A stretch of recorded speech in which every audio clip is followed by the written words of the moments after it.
Welcome back to Tay Radio Marin. I am your host, Santy Hernandez, joined by my co hosts. Briza and Barry. They are our current intern cohort.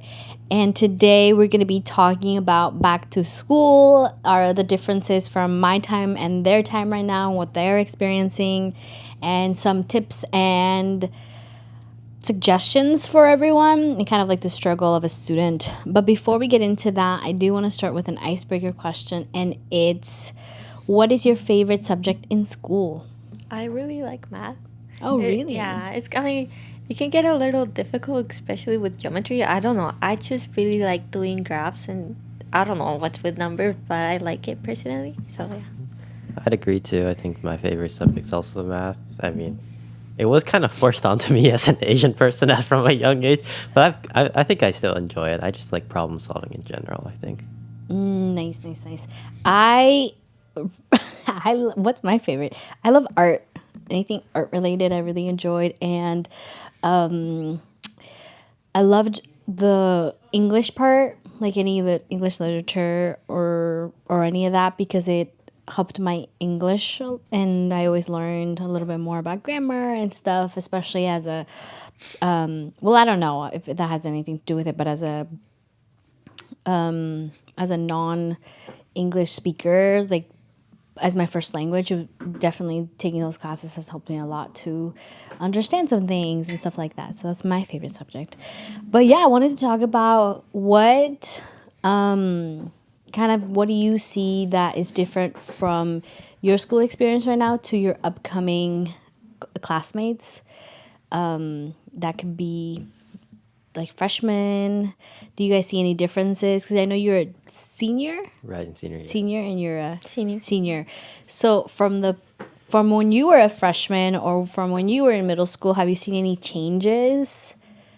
I think people are like students are just becoming a little bit more meaner towards teachers because you didn't. At least in my experience, I mean, there would be like one or two kids in my class that would like be disrespectful, but now it seems like it's the whole class type of thing. Interesting.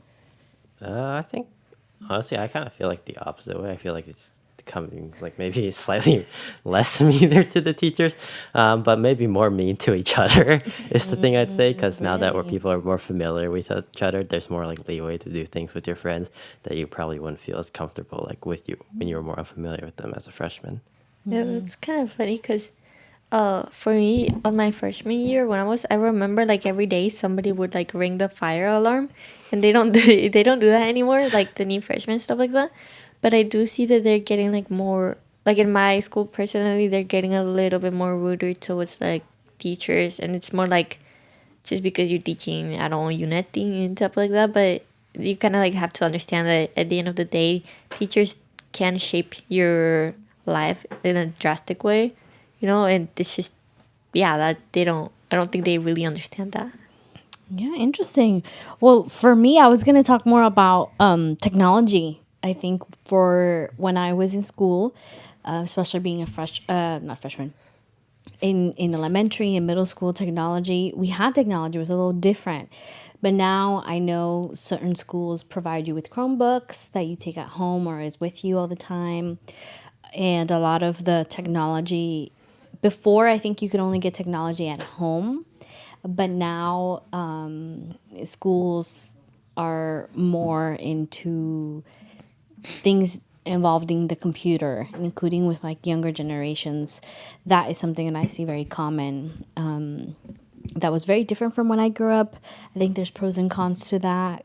Pros, we learn the youth is learning more about technology and how to use it. But cons, I feel like technology is 24/7 in at school and at home. So that was what I was more referring to. I am curious to kind of reflect on my part where you guys talk about students and teachers. I was very quiet and shy in school that I don't really know. I don't even remember that very well because I was always zoned in my own little world. That's interesting to know. I wanted to add or ask the following question is kind of attaching it to what I was talking about technology is how was how is that in your schools, like regarding phones? Because phones became, I don't know if in my time it became more popular. I'm not really familiar, but we didn't have like phone sockets when I was some teachers started to enforce it, but I don't know if you guys, how is the phone situation at school with you guys? That's the same for my school. Like almost everybody has the phone, and in the past, there really wasn't any rules in place regarding phones. Like maybe like obviously, if you're in class and you're just looking at your phone, the teachers like might take it away or something like that. But there wasn't any like strict rules. But they're really cracking down on it now in some like specific classes. They're now making you like put your phones like away for class and like the pouches or like whatever, just so you can't use them during class. So it's becoming more strict at my school, at least. For my school in freshman year, they didn't have any rules for like phones. I would do my, like, for example, I would do my work during math, and then I just use my phone for the rest of the time. There was like nothing, right? But now we have to put our phones like on little phone caddies, right? And we can't get them until the end of like the class. But I do know that it's becoming stricter on other places since they're passing like the phone law where you can't even bring your phone or something like that, which I don't think they should do. But like that's, I don't know, like it's just becoming more stricter towards like the phone thing because it is something that like almost every student has. They think it's like a distraction and stuff like that, which it can be a big distraction, but there's other ways to like manage with that. For me, it's just you have to put your phone at the start of school. That's how they get your attendance, and then you just take it back to wherever you go at the end of school. Oh wait, class. Class, yeah. Oh, okay. Sorry. Oh, okay. Do you think banning phones in school is a good or bad idea? I think And that's why? kind of okay. So it's a bad idea.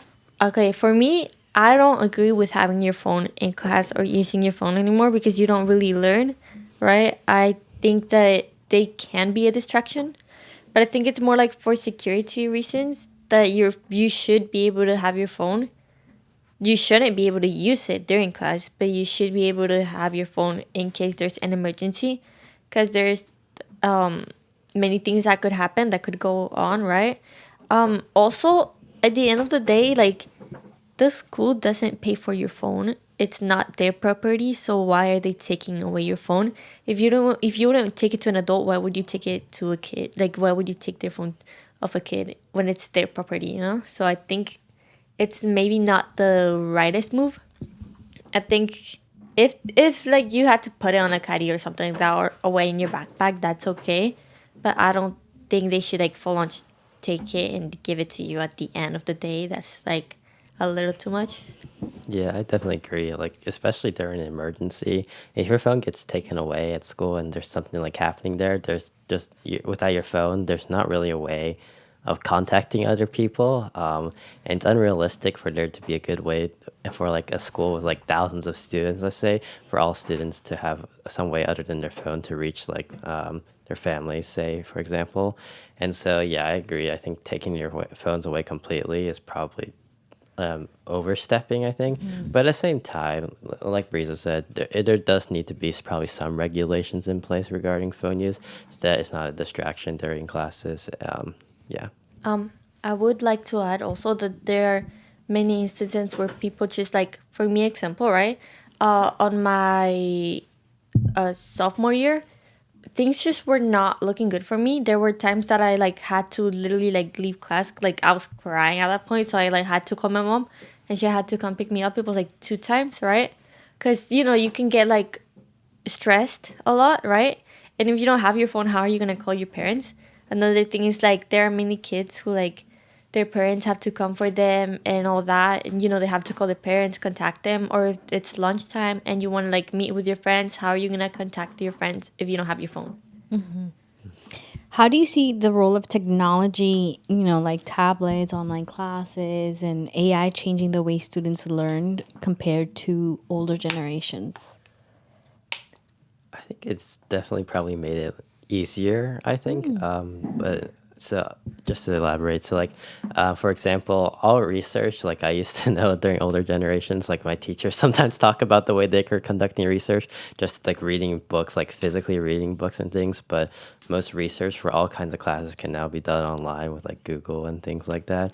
Note taking. I mean, note taking is still usually done on paper, at least in my school, but definitely typing away on the computer makes it a lot easier.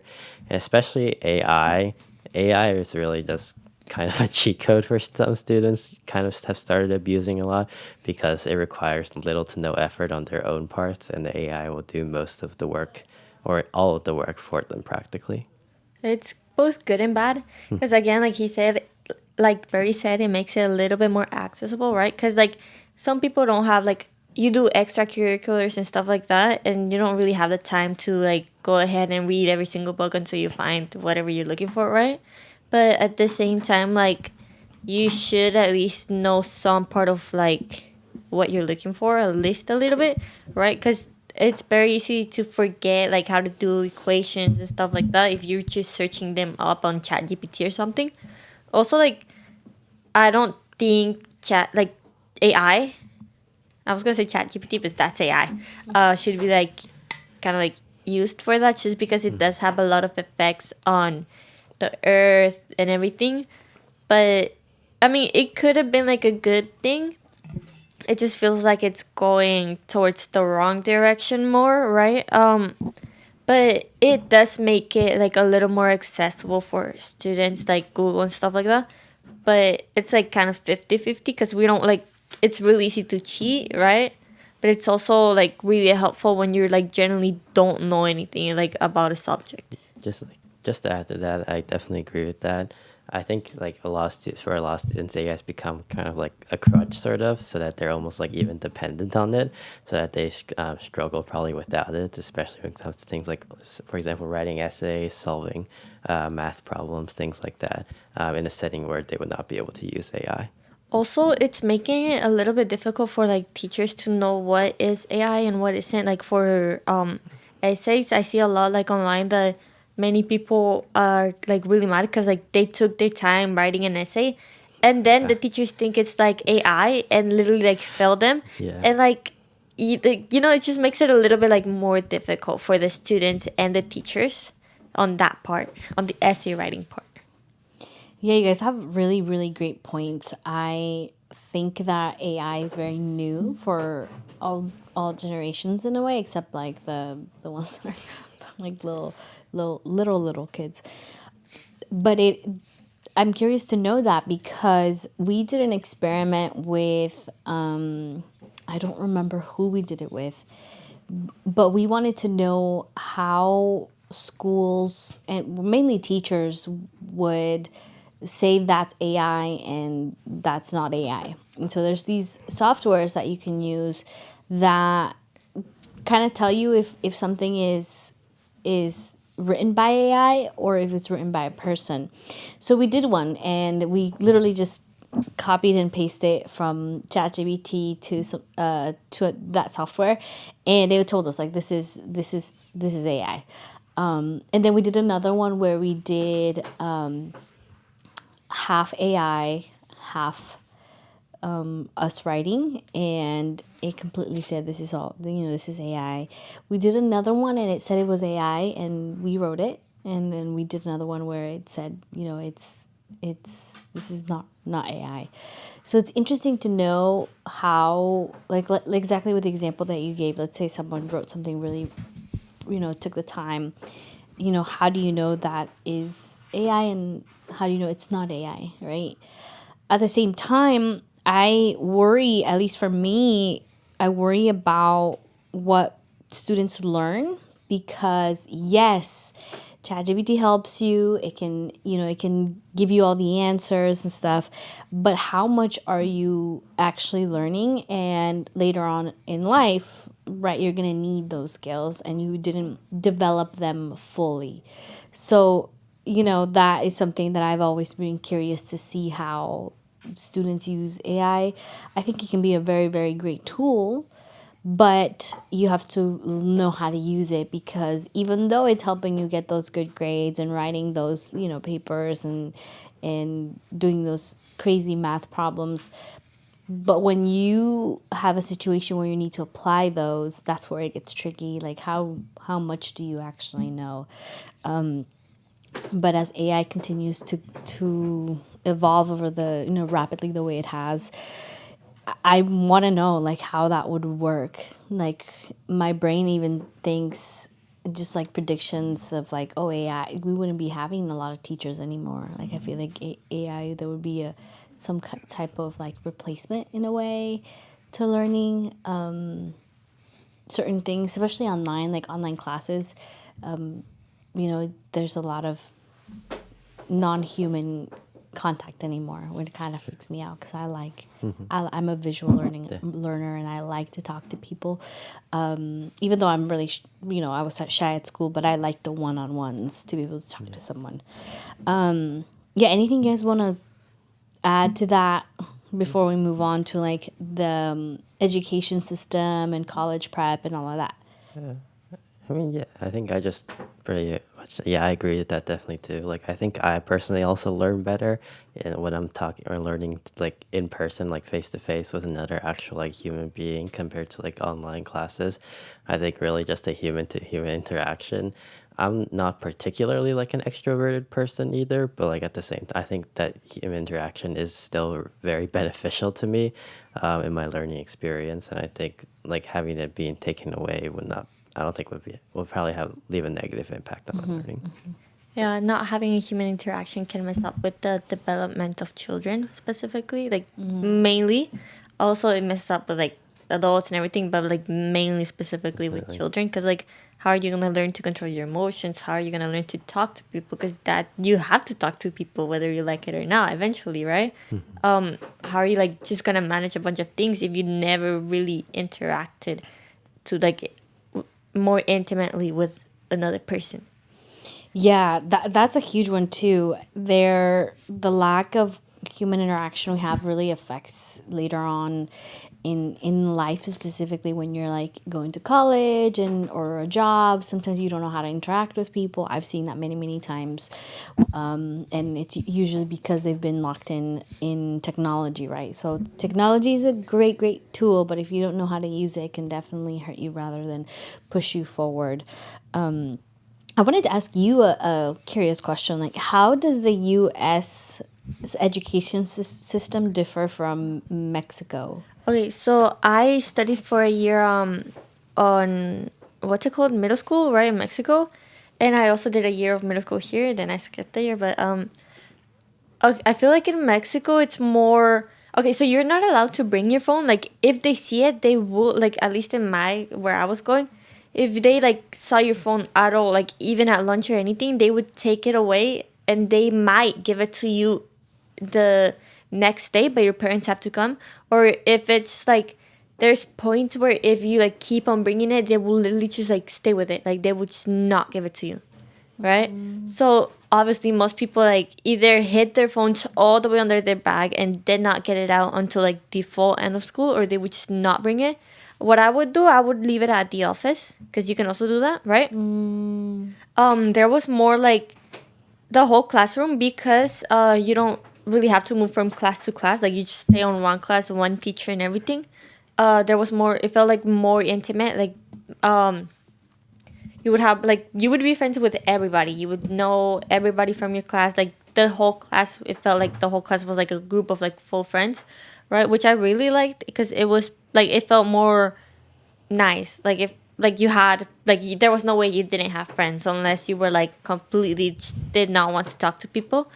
And for the US, well, it like you can have friends, like you have friends, but it's like you won't really necessarily hang out with them like every single day, you know? Like you hang out with one friend one day and then another the next, because you have to switch like classes and stuff like that. Also I see on lunch sometimes you're like using your phone and just like not even talking to your friends, or there I see many people who are like more alone like in the US schools than when I do in Mexico, because in Mexico like you like there has to be some type of connection. Like you kind of like forced into it because you like there's you can't be on your phone, right? And because you get to be with the same people, the same teacher, for the whole year, the whole school year, like all the hours. It's just like there's kind of difficult to like not make a connection, right? Even like the people that are like really quiet, you still make a connection. But here there is more people that are very alone, just because they don't really get to make that connection. It's more difficult to make. Do you guys have counselors over there? No, No. not Interesting. that I remember. That was my curiosity of like how different is it from a Latin country, what about you? Do you know what your family, how school was for them, or how it is now? Okay. Do not quote me on this, but this is my very rough understanding. So my parents are both from China. They went from all the way from like elementary through undergraduate school. They went to school in Really? China, and so for them, I think from my understanding, also the phone policy is very strict in the classroom. Like you most definitely cannot use it at all during class, and if you use it, it will be taken away. And the other interesting thing I learned about Chinese schools, at least the way my parents described theirs, I'm not sure if this is still the case now, is the sort of schedule for Chinese schools. So the way it works is that you go to school in the mornings, and then you're allowed to go back home for lunch, and you have like an hour to or something like that, but you have a lot of time, and then you can go back to school. But the thing is, like Chinese schools also don't dismiss usually at 3. You go back to home, you have dinner, and then I think usually most days you then have to go back to school after dinner for extra study hall hours and things, and you have to study like really late into the night. Until then, you can only after then can you finally like go Oh my home. God. So their scheduling is very intense. So definitely is very different from anything we have here in the U.S. I'm pretty sure. So yeah. That's crazy. Yeah. For mine, they choose the schedule. I think it's just like, well, there is like a schedule, but the teachers normally just let you go earlier if they want to go home. With my when I go home, I see that my cousins sometimes they have 2 different schedules. Some go in the morning and some go in the afternoon, and I find that a little odd because it's like, wait, you go in the afternoon. What does that mean? So like they'll go in the middle of the day and then they'll stay for a couple hours and then they come back. And then there's the morning group that go in the morning. So I found that a bit interesting. But I just wanted to hear a little bit more about like the education system in different places. One of the questions I had also is like if they had counselors and stuff, because I know in the US we do have counselors for like academic counselors. I don't know. I think it's a case by case scenario if we're talking about like counselors who are there for more emotional support. I don't know. I know in my school we had. Yeah, I think that's what we had. We had a counselor who was more about academic counselor. So I don't know in your case. I don't think schools in China have like a dedicated counselor exactly. I think a kind of similar role though is they're like sort of like I think it's called their like homeroom teacher. It's like not like a teacher for their academic subject necessarily, but also in China, like similar to what you were talking about the schools in Mexico, everyone just stays in one class, and like it's the teachers that are different for each academic subject. Like you don't change, and the people who are in each class, everyone in the class stays the same. But then there's one person who's like their homeroom teacher, and I think they're mostly responsible for like their college slash career advising and things like that. But they're not dedicated like counselor or emotional support counselor. I was gonna say, do you guys think that we need more counselors in schools? I am again for I rarely saw my counselor for even at the academics. I was a part of a program that really helped me understand the school system and, having good GPA and all that. My counselor we had check-ins, but it wasn't very often, and it felt very, very like a checklist. Like, oh, did you move on, next student? But I don't know about you guys. Well, for the school that I go right now, what happens is that we have a counselor, right? But well, there's different counselors depending on the letter of your last name. For example, there's a counselor that takes students that their last name starts with O, from O to Z, I think, or something. I don't know, but it they definitely need more because like there's no way you can handle all those students, right? No way you can even see all of them, uh, in the amount of days of school, right? Because there's a bunch. I think they see everyone, but it's like But it's very difficult. short. Yeah. Like it's that's why I said like you they I think they can see everyone, but it's like once or twice or maybe Exactly. even Like, it's like very 3 times per short. year. Yeah. I understand that. For me, I didn't really. I don't think I got like ever called into the counselor's office. Like I had no. For what happens for me at my school, you have to make an appointment yourself. But we do have the College and Career Center, which is more like academic, I guess. The counselor is more like if you want to switch classes or if you want to drop a class. College career is for like colleges or if you want to work, do you need a permit and stuff like that. And then we have therapists, which are mental health and all that. So they kind of have like their own little separate thingy, which I think is really good because then you'll just know who to go to, right? But they don't reach out to you; you reach out to them. At my school, we have college counselors as well, and they also, similar to you, divide the students up based on last name. Like this counselor will have everyone students with last name this or this, and etc. We also have like a dedicated like college counseling class taught by the college counselors during junior and senior years, so we get a lot of interaction with them during then. And there are some like mandatory meetings we have with your counselors, but like similarly, those are also ones like every some months. Though you're like free to go into their offices like whenever you want to hear and like or schedule appointments with them at any time. And also we also have other counselors like the mental health counselors. We have one at my school as well. Mhm. Yeah, I don't know. We never had a mental health counselor that I can remember. Really, I don't think we did. How are you guys feeling when because we're going to talk about college prep and pressures and all of that. How do you feel that your college counselors have helped you during this process? You guys are upcoming seniors, so that means you're going to be applying to a lot of colleges. How are you guys feeling with all of this? Well, for me, well, I think my college counselors have been pretty helpful. Like, especially in the class, I learned a lot more about things like doing college research, deciding what college you want to go to, and also for like the why college kinds of questions. Also for like building out my list and like visiting schools and trying to get the most out of experiences. I think they've been very helpful with that. And sorry, what was the other part of the question again? The other part of the question is, well, I just asked like, how are you guys feeling? Because I know that you guys are going to be applying to college, and also, have you guys gotten enough support? Do you guys think that there should be more support with, applying to college and all of that?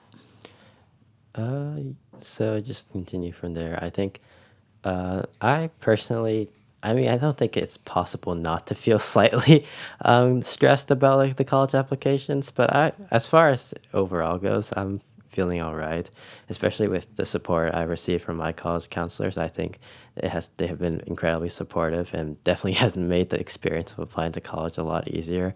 I think it would be great if a lot more other schools also had counselors like that. And yeah, how about you?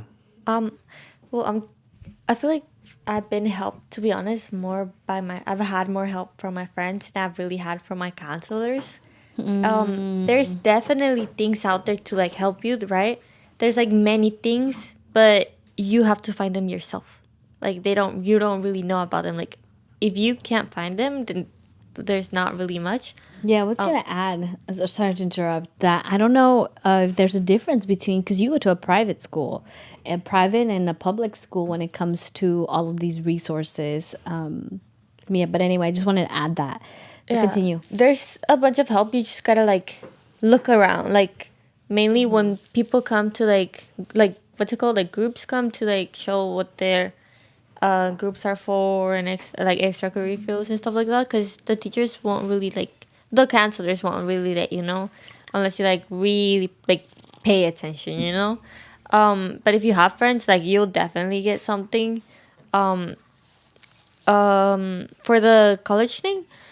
Well, I'm gonna be honest. I'm more excited than I'm nervous, just because since I'm the like very first one that's gonna go to like college, right? Like out of my cousins and everything, because I do have a cousin that did study high school in Mexico, but she's not studying college. She's going straight into the like working. So I'm just like excited that I'm gonna be the first one. I think that's cool. It feels like it's gonna be all worth it, you know? And also, it just, I don't know. I feel like I should have been over with high school a long time ago for some reason. So I'm just glad Yeah, I to. was gonna add something to that. Typically in Latin America, the high school that we have is very different for us back home because I have cousins that are already kind of studying their careers. Some of them are studying to become teachers, accountants in high school.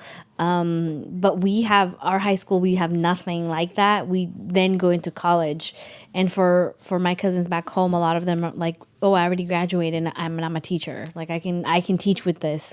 Then they can choose to go to college to deeper their understanding, especially if you're becoming a lawyer, stuff like that. You go into that. I've had like multiple feelings about that because I feel like at high school I like that I'm not committed to anything because our brains are developing and all of that. However, I do find it interesting how some when they graduate in high school, like they have something already that they can go dive into. There's multiple things. I will say, Barry, I'm so happy that you had gotten like the resources to go to school and stuff. And I don't know your history in your background, but like for many I know out there, they might not be like it's my first time. Maybe their parents were born here as well, or their whole family has been here, but their family hasn't gone to college. And I think that causes a big issue sometimes for students. Like some students didn't know that they had to have their GPA at a certain point to get into these schools. And so for me, a college counselor, that I feel like that's what they're for. Unfortunately, in my experience, I did not gain a lot of I did not get a lot of support from my counselors. I think it has to do with how many students they talk to. I don't think they really get very, very, very deep into understanding the students. I was part of many other programs that really taught me what my GPA is and how to write. And we had this conversation with Barry, I think, about like the college application process. I am very, very grateful for the teachers that I had that supported me and said, hey, this is what you need. And I was able to apply to all the schools that I applied to. But I really, if I had done it all by myself, I don't think I would have done it because I didn't know a lot about like certain things that, and I don't think that the school didn't announce it very well. I think because my family, no one had ever gone to school, them explaining it, it's like, okay, like, but really when they sat down with me saying, do you want to go to college? And I said, yeah, I want to have that option. I want to have the option to say yes and no. And they told me, for example, you need to have what is it called? What's it called? Your second, when you apply for college, you have Activity list?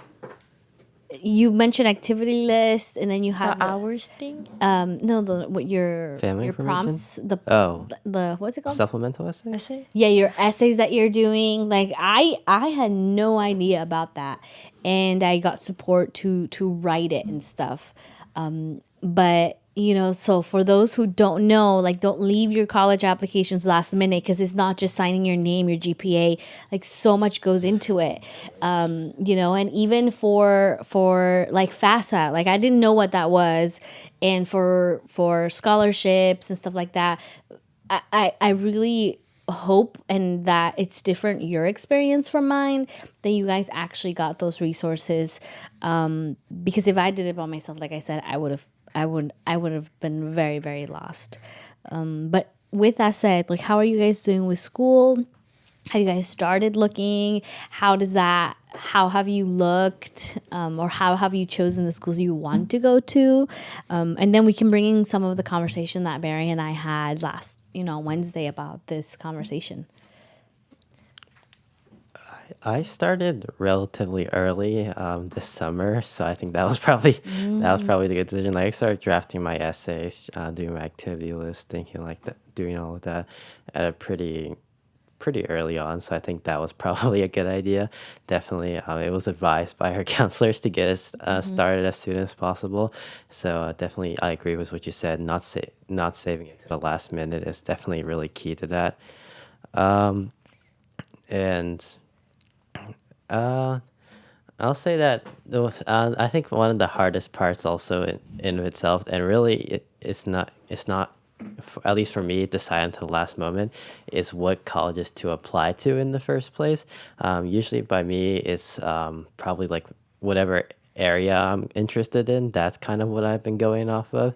But there's still so much to consider, especially since there's so many good colleges for every single subject, and it's hard to pick and choose between them. So at a certain point, you look to other things like location, tuition, things like that, and just campus culture and things. And so that has been probably the most difficult part for me. Yeah, go ahead. Um, I don't really have much.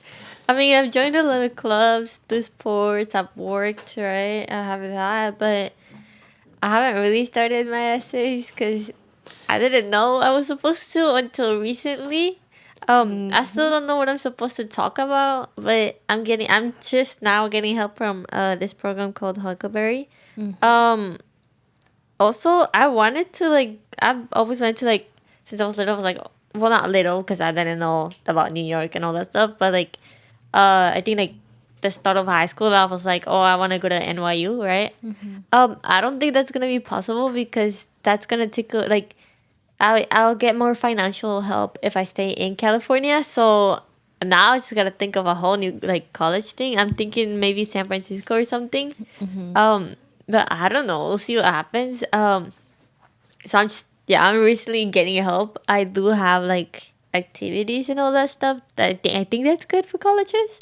But that's about it. Yeah. Yeah, well, I find this moment super beautiful and complicated at the same time because, and I know we have our other intern in the back, and I wish we had her here to explain a little bit of her experience, because isn't it cool? You're kind of, for the first time, kind of choosing something for you. Well, I hope that you guys are choosing for schools, right? Like that option too of I want to leave, like that. For those who have done that, it's such an let me think. We had a previous host. She studied abroad. She went to Spain and she went to South Korea. And I got to see her experience and all of that. But some people leave Marin County and to go to school to Oregon, Florida, New York and all of that. So it's such a beautiful moment, I think, that you guys have. But at the same time, it's complicated because so many of these things come into play, right? We're looking at financial aid, the tuition of school. It's not cheap. It's very expensive. And I didn't necessarily know that. And my parents had to put in their taxes and all of this. I wasn't really I was like, whoa, this is the process of it. I was learning along the way. My GPA, the extracurricular activities that I had, the essays. And then you have to make a big decision, right? Yeah. What school do I choose? Especially if you're applying to many, you will have acceptance letters. You are on the waiting list or rejections. Are you guys nervous about that? Receiving those? I try not to be, but I feel like I can't help it, if you know what I mean. Like my parents always tell me oh, what's done is done. You've already done what you can, and that's true. But at the same time, I feel like it's almost physically impossible not to be at least somewhat stressed about what the results are going to be when they come back.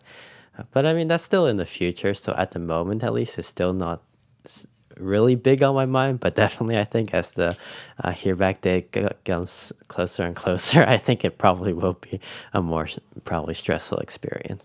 I'm not really nervous about what college I'm going to. I'm more nervous about how I'm gonna pay it. Because I don't know how I'm gonna pay for that. I just don't want to end up in debt. It's really difficult for me to not end up in debt, probably because, again, like, I can't pay that. So I'll just, that's what I'm more like nervous about. Um, but we'll see. Maybe I might just, I don't know, figure it out. So Yeah. Well, I'm so happy you brought that up too, because traditionally speaking, and maybe you guys can tell me about your experience. When I was in school, the most pushed thing was go to a 4 year, straight to a 4 year. And I shared this with Barry that I was very fortunate that I got to apply to 10. And for those who are like 10, what about the application fees? Especially if during those times my family was low income. So, yes, I applied to 10 different schools, and yes, I had to pay the application fees.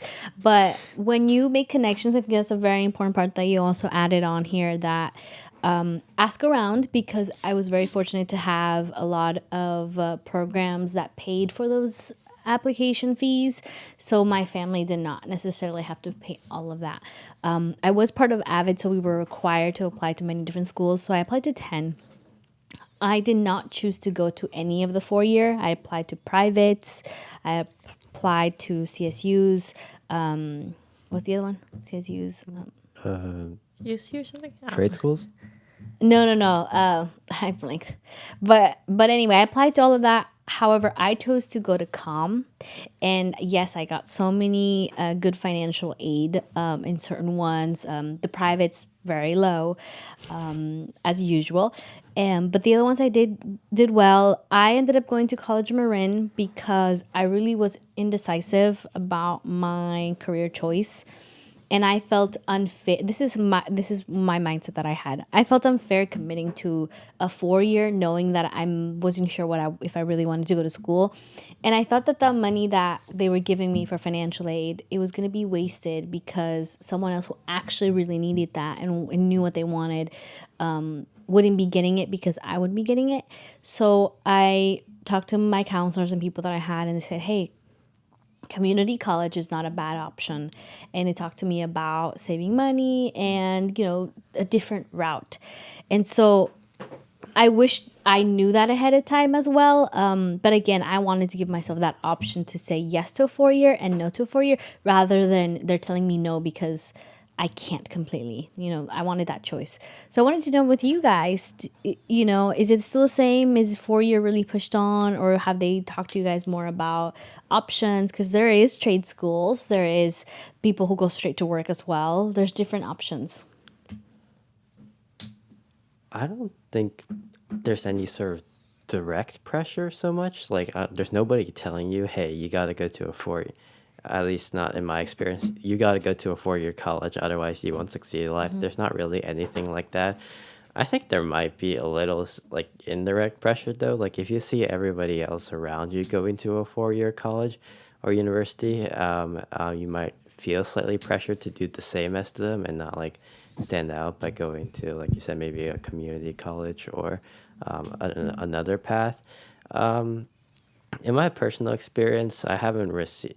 Well, I don't know, because I haven't personally. I was pretty sure I wanted to go to a 4 year college, so I don't know how, like, I haven't received any pressure from my family and just around me. If I were to make a different choice, I don't know how that would turn out if I did make that choice, really. But yeah, at the moment, there's not any direct pressure, but there is some indirect pressure, I think. My mom just wants me to go to any college. She doesn't really mind any, just because she never really got the opportunity to even go to middle school. And my stepdad doesn't read or write or nothing like that. He didn't. I think he might have gone to first grade. I might be wrong though.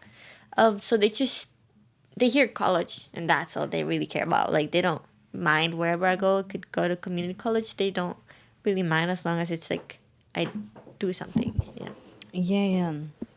Well, I'm so happy to hear that because, I have a very different story. I'm really into the arts, and I was always told that, really, that's what you want to do. Like you should find a different career, because, and I won't admit, living as an artist, it can be hard sometimes because not everyone will get paid as an artist. I'm very fortunate that I can say that.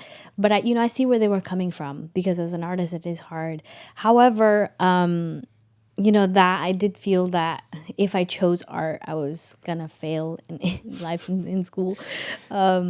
But my route took me to a different place, and I think that was important for me, important for everyone. So to kind of like the overall message that I want to give you guys, especially since you guys are applying to schools and stuff, that it's okay if you don't know what you're gonna do or where you are gonna go. I definitely suggest that for you guys, that you guys are applying to school, to remember a couple of things, and maybe you guys can also add on to it. It's, you will be applying to colleges, and you will be receiving those acceptance or rejection letters or waiting list letters. And just as a reminder that those don't define you. There are many different, how would I say this? Like, there's so many people applying, and them saying to your, especially if it's your dream school, and them saying, oh, sorry, you're rejected. It doesn't define who you are.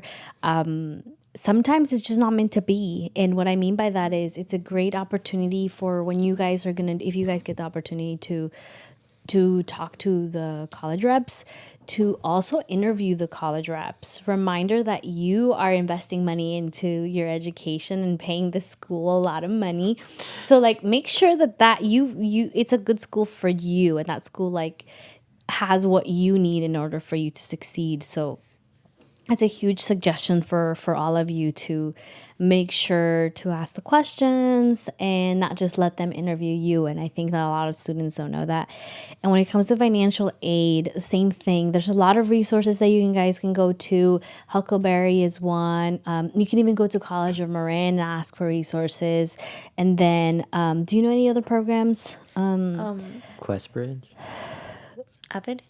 Avid, I think the Avid is within schools, but I know that within the colleges they have so many programs.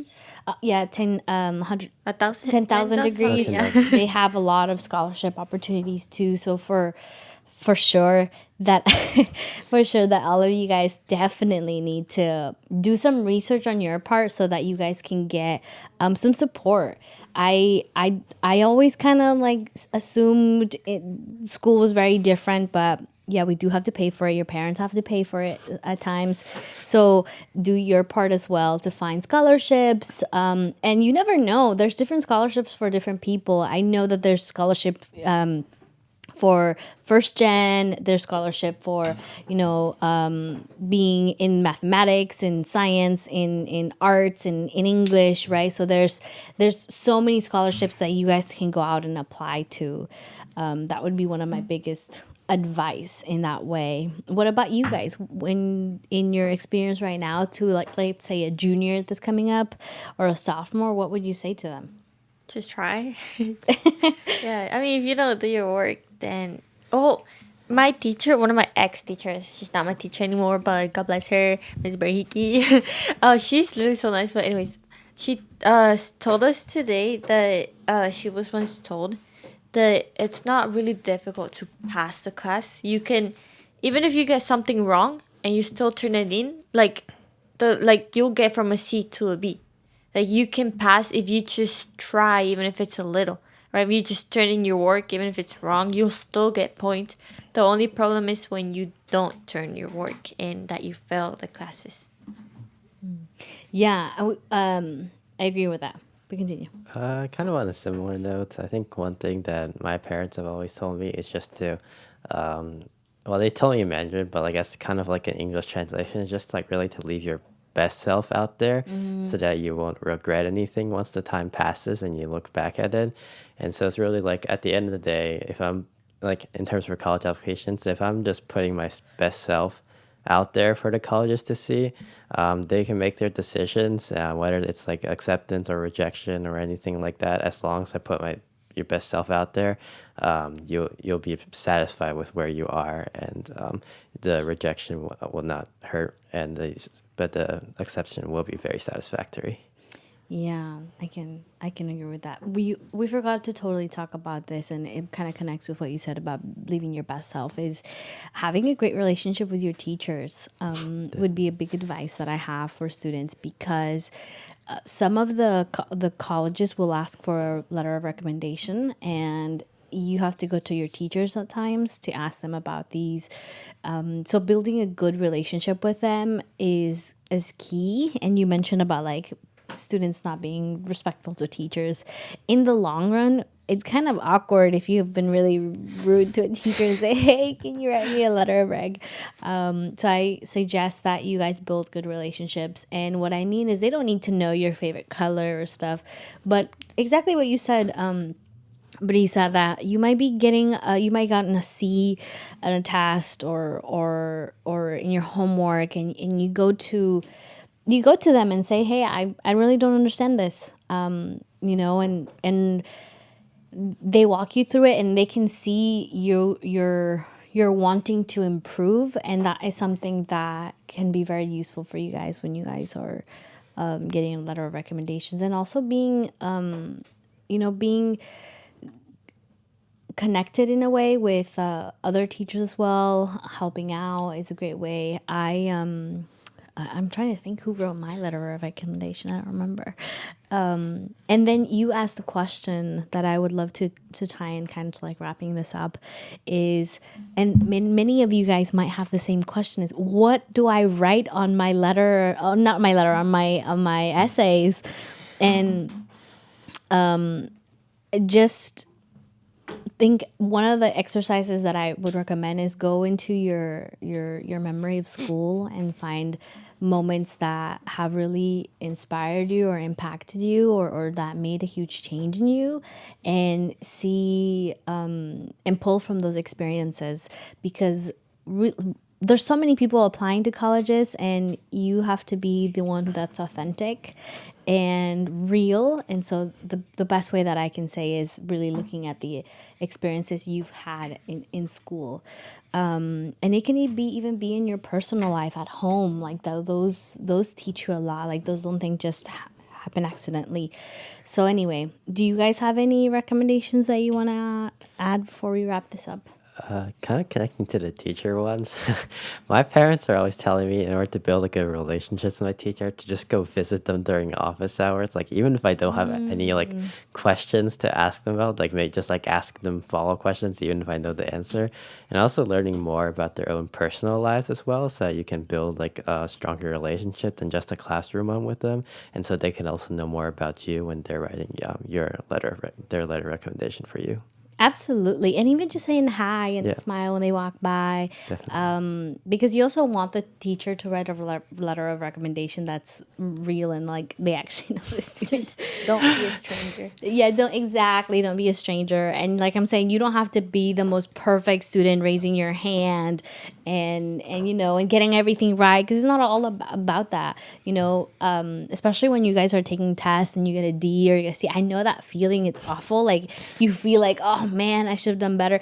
But you guys, that's the whole point of a test. It tests to see what you know and what you don't know. So if you got things wrong, go back to your teacher and say, hey, I thought I did this right, but apparently, I didn't. What are steps that I can, take to understand it more, right? So those are things that show you're wanting to learn, and that's a key thing, especially for colleges.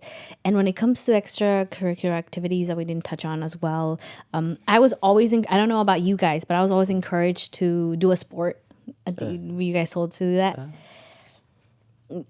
Yeah, sport. And I like always said extracurricular activities meant like a sport. So I went to the checklist, and I said, okay, I don't like cheer, I don't like swimming, I don't like it didn't fit me. And then I found track and cross country, and I felt it's a solo thing. Not really, it's very much of a team thing. But I also learned like extracurricular activities also mean internships, volunteers, Right. clubs. So like don't necessarily have to do a sport, because extracurricular activities means what do you do outside of school, right? From your Work. learning. Yeah. Work is also a great example. So those are things you guys can talk about in your essays. Like, why do you work? What has it taught you? Even within the sport, like what does it teach you about working as a team? What has it taught you about discipline and stuff like that? So you guys have things to write about. You just kind of have to like dive in really and look into what you guys are doing to make it fit into those prompts. Do you guys want to add anything else? You're like, no. I think that's good. Yeah.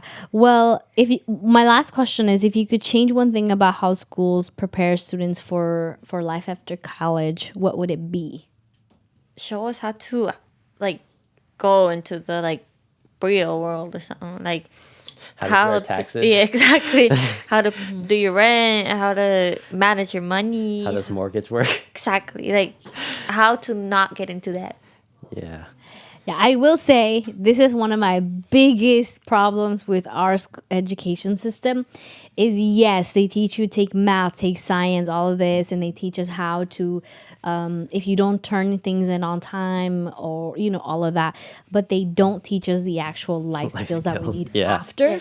And that's a big, big problem because, for example, having a good credit, which is why on the show we've had shows about this. How do you guys get a credit card? What does that mean? How to get a good credit score? What do you use? What do you need it for? Like a credit score, you need it to apply for an apartment, get a car, get a house, and so many other things. And those are not taught in school.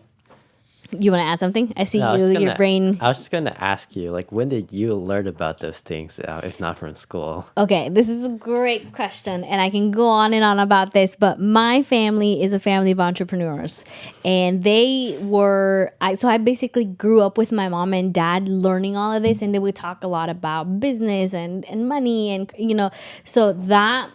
I would always hear in the background audios that they'll be listening to about people talking about that. So I kind of got it from there.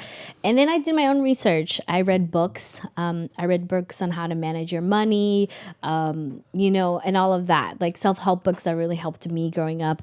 But I also talked on the show, I learned a lot about, for example, right now, I am very proud to say that I've done really, really well with my credit cards and being responsible adult. But it was because we had a guest on the show that talked about like because he worked for a bank and he said, this is what we look for in a bank. Like as a bank, this is what we see. And they taught us about like when we should pay our credit card, when we should not use it, how much should we use it. So those things you kind of learn outside of school, which in a way I wish they did teach us that. In school to help us, because in college you need that. You really do. You need to know how to budget, how to not exceed your credit card, and all of that. So it's very, very important. Mm-hmm. Yeah. What would you change? Who said the first one? I completely forgot. What would you change? Yeah, no, that honestly was exactly what I was going to say. Like, how does physically survive afterwards? Yeah. How did this work? Like, because I won't say we'll never. I won't say stuff like we'll never use the other stuff we learn in school, because I mean we do use that stuff. But at some point, it's like you do need those things you learn like academically in school, and at the same time need to know like just like basic living facts, like. Or I don't know how to say it, but just things you need to know to genuinely like live life normally and things like that, and that they don't teach you. So that's something. Yeah, I think like we had economics. I think it was economics and mixed one semester. Yeah, econ semester and gov. I wish they dove in more into like the taxes part, because when I was 18, my parents are entrepreneurs, but my dad really wanted me to get that experience, and he said, you figure it out. And I was like, okay. So I went, and I've been learning on, this few years that I've been doing my taxes. But, I wish I had known a lot more in school, so that I would have prepped a lot of things. And especially if your dream is to get a house and all of that, like there's a whole process to it. But anyway, if you guys have any last words before we move on and end the show? Life. Life, that's it. All right. Well, thank you so much for tuning in with us. We talked about school and college. I know that you guys are gonna, for those who are going to school, planning to go to college, it's a very rough and complicated times, but there's some beautifulness in it, and you guys get to choose what you guys want to do in the future. So definitely network, ask for help. There are resources out there, and yeah, we will see you guys next time. And yeah, if you ever see us around, tell us where you ended up going to school, because I love hearing those stories. Anyway, we'll see you guys next time.